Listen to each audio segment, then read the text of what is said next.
Welcome to BSU Late Night. Again, we have Brent Terhune. Terhune, and he's going to be giving us a comedic act. So fasten your seatbelts or something like that. Tightly. Yeah. Very. Here we go. All right, Break so a leg. Thanks. So it's good to be here. I was walking into the building tonight, but like right before I reached the door, this girl comes up to me, hands me a flyer for a dance party. I don't dance. I'm like, miss, you could just keep the flyer because I don't dance. She's like, well, come have a good time, shake what your mama gave you. I was like, I don't know how I'm supposed to shake scoliosis and a low self-esteem, but I'll try. I am a comedian. I love being a comedian, you know, because I get to meet cool people, do cool things, make tens of dollars. I am poor because I am a comedian. Actually, I had to buy a pair of shoes from a drug dealer, but I think he laced them with something because I was walking around tripping all day. It's quite obvious I am a redhead. Actually sucks being a redhead because I'm getting sunburned right now. But like I would say, it's a lot harder to be a guy and be a redhead than it is to be a girl. You see a girl, she's got the pale skin, the red hair. Everybody's like, man, look at her, she's really hot. You see a guy with the pale skin, the red hair. Everybody's like, man, look at him, he's really sick. Being a redhead and well, like I don't think I could ever date a redheaded woman, you know. Because, like, what would you guys think? You saw me holding hands with some redhead girl in the mall. Oh, yeah, check it out. They're brother and sister. Yeah. They're making that in front of Build-A-Bear. That's nasty. I come from a weird family. For instance, growing up, I had an invisible friend. I called him Dad. When Dad and I since reconciled our differences as a bonding experience, went to my grandparents' house. My dad's kind of a jerk. First thing he says when we walk in the room, you guys are getting old. How do you want to be buried? My dad's kind of like, my grandma's all conceited. She pipes up immediately. She's like, I want to be buried with the most beautiful flowers, a red dress, the blue earrings. I want a grinning headstone. Just going on and on.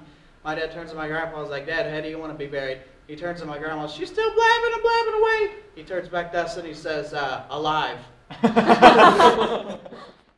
The weirdest guy in my family is my Uncle Frank, born and raised in Indiana, got the New York accent for some reason. Like looking back, Frank's a weird guy because he used to read his kids bedtime stories, and my favorite was The Three Bears by my Uncle Frank. So I'm just going to do the first two lines of The Three Bears by my Uncle Frank. You got these three freaking bears, right? You got a papa bear, a mother bear, and a stepson bear from a previous marriage. What? Frank is bad with women. He likes to give his significant others like nicknames, but it's not like a cutesy nickname, it's like an object nickname. Like he's like, hey kid, my girlfriend's got a body like an hourglass. I was like, dude, I've seen your girlfriend. More like a Timex. But, you know, I guess if I was going to, you know, compare my girlfriend to any other object, I guess, you know, I'd call her like a magic 8-ball. Because, you know, sometimes I'll be laying out all sexy on the futon. You know, she'll walk in, I'm like, babe, we going to get freaky tonight?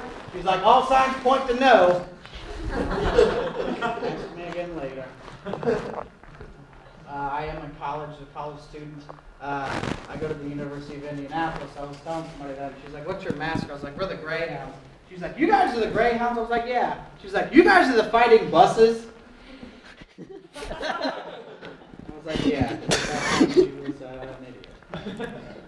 I don't know. We got the frat boys walking around on campus. They're always coming up to you like, hey, you should go Greek, man. Go Greek.